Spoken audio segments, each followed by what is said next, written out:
इतिहास में लिखा हुआ प्रसंग है। संवत 1664 के आसपास,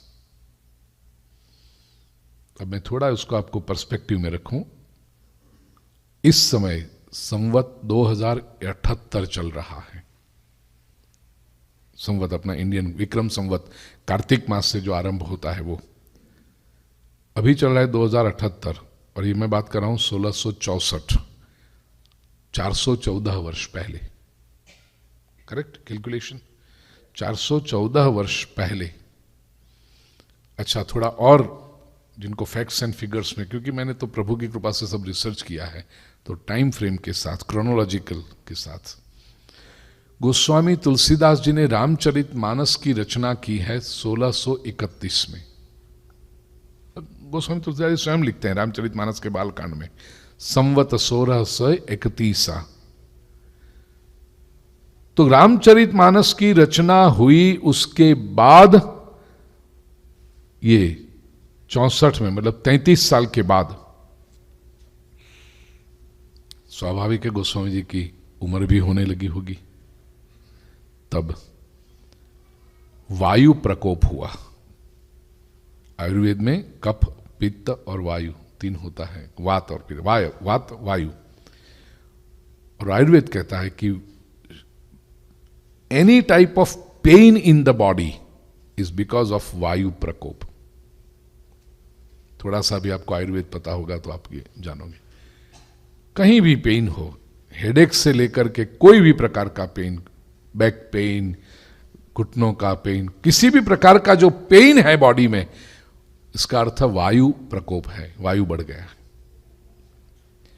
आधुनिक डॉक्टर भी कहेंगे प्रोटीन्स कम कर दो, क्योंकि प्रोटीन यदि पचा न पाओ तो वायु बनता है वो।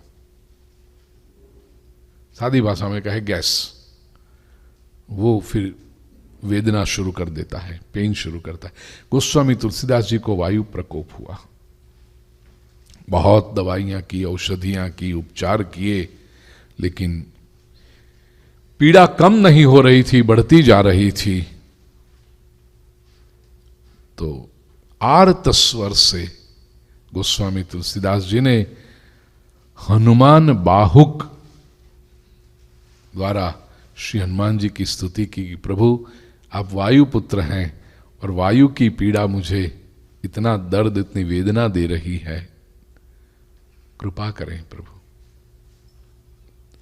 हनुमान बाहुक का जब अनुष्ठान किया गोस्वामी तुलसीदास जी, ये शारीरिक पीड़ा से, वेदना से मुक्त हुए। आज भी जिन भक्तों को श्रद्धा होती है, किसी भी प्रकार का पेन हो बड़, और बाहु में पीड़ा थी, उनको हाथ की पीड़ा थी, तो हनुमान बाहुक स्तोत्र का जप करने से बॉडी के जो पेन होते हैं वो दूर होते हैं। इस पुस्तक में तीनों में, गुजराती, हिंदी, इंग्लिश तीनों में, हनुमान बाहुक स्तोत्र भी एनेक्शर में दिया हुआ है। जितनी भी आपको आवश्यकता पड़ेगी सब इस ग्रंथ में से आपको मिल जाएगा। हनुमान बाहुक स्तोत्र इसमें है कि बॉडीली पेन व्यक्ति का दूर हो। कई बार ऐसा होता है प्रिय स्वजनों, ग्रहों नक्षत्रों की पीड़ा से, कुंडली में ऐसे योग आते हैं। देखिए गोस्वामी तुलसीदास जी एस्ट्रोलॉजर भी हैं, तो कुंडली में जैसे नहीं कहते मंगल की दशा चल रही है, शनि की दशा चल रही है, राहु की दृष्टि आ रही, आ रहा है, उसकी वजह से भी जीवन में पीड़ा आती है, प्रतिकूलता आती है, एडवर्सिटीज आती हैं। वो भी दूर करने के लिए श्री हनुमान जी का अनुष्ठान जब किया जाए, विशेष करके आप देखिए, शनि की पनौती हो, साढ़े साती जो कहते हैं, या ढैया गुजराती में कहवाय, 2.5 वर्षनी नानी पनौती, उसको भी पीड़ा दूर करने के लिए श्री हनुमान जी की उपासना की जाती है। 7.5 वर्ष की समस्या हो, शनि की पनौती चले, तो हनुमान जी के मंदिर में जाके तेल चढ़ाओ, हनुमान चालीसा का पाठ करो, शनि की पीड़ा कम हो जाती। अब कोई पूछे कि ये कैसे हुआ? ये शनि की पीड़ा कम करने के लिए श्री हनुमान जी, उसका कारण है, शनिवार के दिन श्री हनुमान जी ने शनि का हराया था। इसके 2 प्रसंग मिलते हैं शास्त्र में। पहला प्रसंग, श्री हनुमान जी रावण की लंका में जो घूम रहे थे सीता जी को ढूंढने के लिए एक एक महल में, रावण ने शनि को एक पिलर के नीचे दबा रखा था। रावण इतना प्रभावी था प्रिय सुजन, हनुमान नाटक ग्रंथ में लिखा है।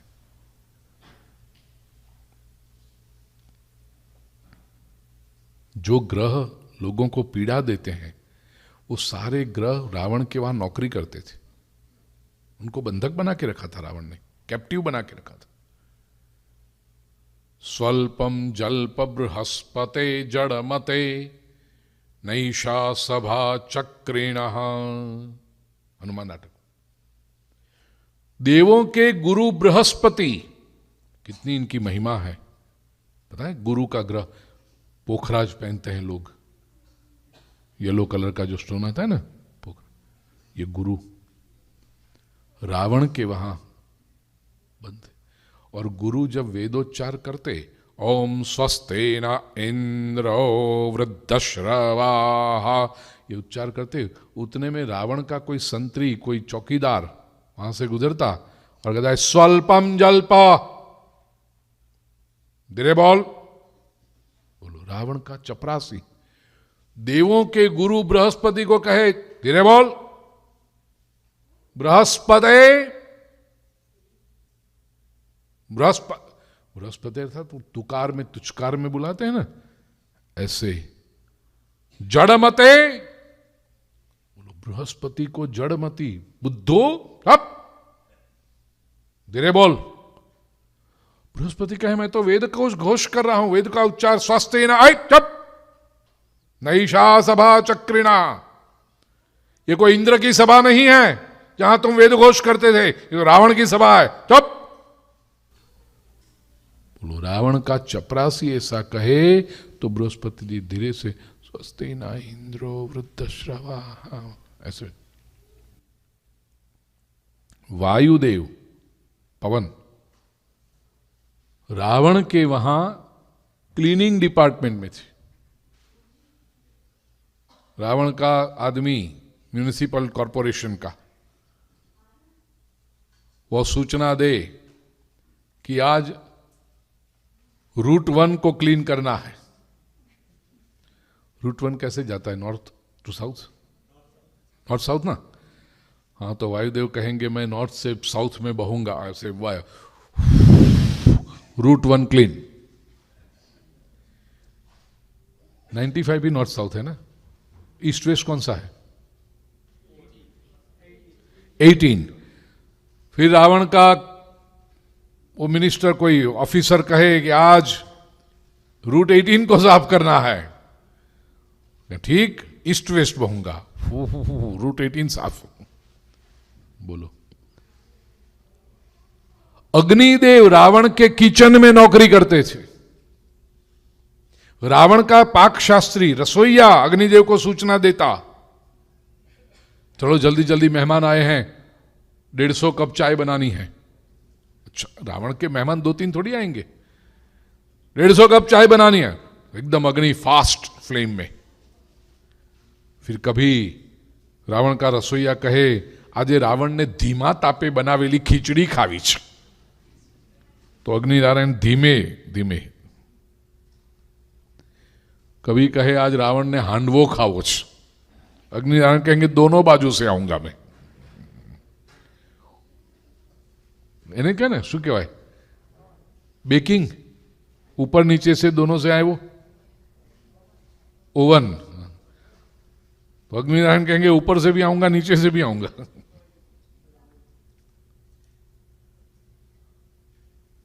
शनि को तो एक पिलर के नीचे दबा रखा था। हनुमान जी गुजरे, किसी की आहट ऐसे सुनी, ओ बचाओ आ।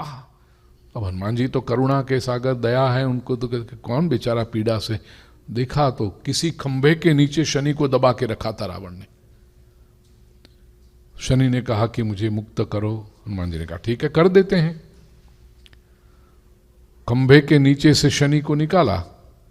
अब शनि का तो अपना स्वभाव है, हनुमान जी के सर पे बैठ गया। हनुमान जी कहते कमाल करते हो भाई, ये क्या कर रहे हो? कहते बस मैं तो ऐसा ही करूंगा। अरे मैंने तुम्हें निकाला, तुम दबे हुए थे खंभे के नीचे। कहते वो ठीक है, तुमने निकाला, हम तो यहीं बैठेंगे। हनुमान जी कहते ठीक। थोड़ी दूर गए, हनुमान जी ने सोचा कि ये माया ऐसे नहीं उतरेगी। अब एक बड़ा सा पत्थर देखा हनुमान जी ने, उस पत्थर को उठा करके शनि के ऊपर रखा, मस्तक पे। शनि वापस दबने लगा। शनि कहता है ये क्या कर रहे हैं? हनुमान जी कहते हैं मेरा मस्तक, मुझे जो करना है करूं, मेरी इच्छा हुई कि मस्तक पे पत्थर लेके चले। शनि कहता मैं दब रहा हूं। हनुमान जी कहते दैट्स योर प्रॉब्लम। थोड़ा और आगे गए, दूसरा एक पत्थर देखा, वो उठा के रखा। शनि कहते मैं मर जाऊंगा। हनुमान जी कहते मैं क्या करूं, मेरा मस्तक है, मुझे पत्थर लेके चलना है, मैं चलूं ऐसे। शनि कहते नहीं नहीं नहीं नहीं, मुझे निकालो, कृपा करो, मुझे छोड़ो। हनुमान जी कहते हैं तुझे छोड़ूं लेकिन एक शर्त। नहीं, आपकी सब शर्त मान्य है, जो मुझे जल्दी छोड़ो, मैं पीस जाऊंगा यहां। तो क्या शर्त है? हनुमान जी कहते हैं जो शनिवार के दिन मेरा दर्शन करे उसको कभी तू पीड़ा नहीं देगा, तकलीफ नहीं देगा। शनि ने कहा हां मंजूर। तो शनिवार के दिन जो हनुमान जी के दर्शन करता है उसको शनि पीड़ा नहीं देता है। ये पहला प्रसंग। दूसरा प्रसंग मराठी ग्रंथ है आंजनेय, हनुमान जी के बारे में ग्रंथ है, उसमें दूसरा प्रसंग मिलता है। एक बार श्री हनुमान जी, सूर्यास्त का समय था और राम सेतु के पास संध्या के समय बैठकर अपने इष्टदेव श्री रामचंद्र जी का भजन कर रहे थे, राम नाम का जप कर रहे थे, ध्यान कर रहे थे। आंखें बंद थी, श्री हनुमान जी इन मेडिटेटिव पोज। उतने में वहां पर शनि इवनिंग वॉक के लिए निकला। बोर्ड वॉक, क्या कहते हैं बोर्ड वॉक ना, समंदर के किनारे। और देखा कि हनुमान जी ध्यान में बैठे हुए हैं, तो उन्होंने जाकर के, शनि ने जाकर हनुमान जी को छेड़ दिया। ऐ वानर, मैं तेरे साथ युद्ध करना चाहता हूं, चल तैयार हो जा। अब शनि की आवाज इतनी कर्कश है, शनि दिखने में भी इतना गंदा है, अगली है वो, और उसकी आवाज भी इतनी कर्कश। श्री हनुमान जी ने कहा कि महाराज आप कौन हैं? आप, हनुमान जी की तो बड़ी शालीनता रहेगी ना, डिग्निटी उनकी, विद्यावान है। महाराज आप कौन हैं? आप ये क्यों पधारे हैं आप? शनि ने कहा मैं सूर्य का पुत्र हूं, शनि है मेरा नाम, और मेरा नाम सुनते ही लोग थर थर थर थर कांपने लगते हैं। मुझे पता है आप कौन हो, हनुमान हो आप।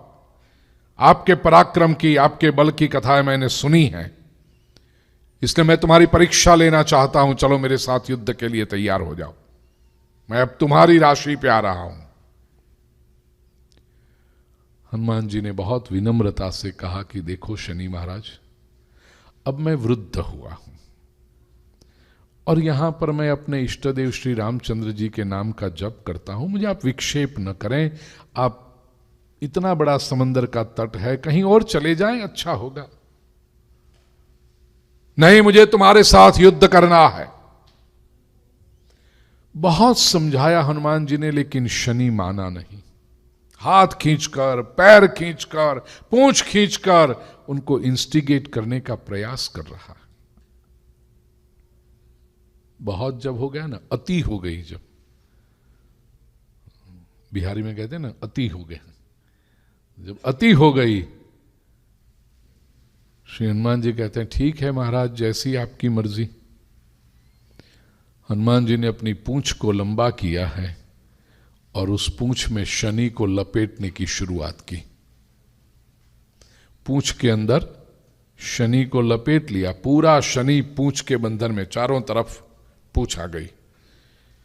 मात्र शनि का मस्तक और चेहरा इतना ही बाकी रहा, बाकी पूरा शरीर, हाथ पैर सब अंदर ऐसे पूंछ में लपेटे हुए। छूटने के लिए शनि बहुत प्रयास कर रहा है। हनुमान जी की पूंछ उसकी पकड़ बंधन में जो आ गया, अब कैसे छूटे। हनुमान जी कहते हैं चलिए शनिदेव, अब सायंकाल हो रहा है, मेरे राम सेतु की परिक्रमा का नियम है, तो मैं अब राम सेतु की परिक्रमा करूं, चलिए आप भी मेरे साथ। हनुमान जी चलने लगे, शनि पूछे में नीचे पटकता हुआ, कहीं भी उसका हाथ, कहीं उसकी सर पटक रहा है। शनि कहता है अरे ये क्या कर रहे हो। हनुमान जी कहते हैं परिक्रमा, मैं तो 108 परिक्रमा लगाता हूं राम सेतु की। और धीरे धीरे हनुमान जी ने दौड़ना, छलांग लगाना शुरू किया, और जो शनि की हालत ऐसा उल्टा सीधा पटकता हुआ लहूलुहान हो गया है, चीखता है, चिल्लाता है, अरे माफ कीजिए, क्षमा कीजिए, मर जाऊंगा मैं, अपने प्राण की भीख मांगता हूं हनुमान जी आपके पास, मुझे छोड़ दीजिए। सब हड्डी पसली ढीली हो गई शनि की।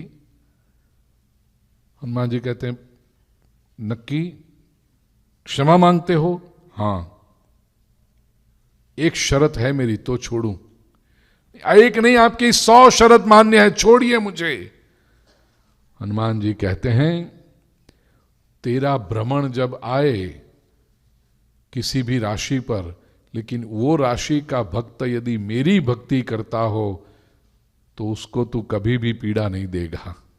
शनि ने कहा मंजूर है। और ये दिन था शनिवार। तो हनुमान जी का विजय, हनुमान जी का प्रागट्य दिन, जन्मदिन है मंगलवार, और हनुमान जी का विजय दिन है शनिवार।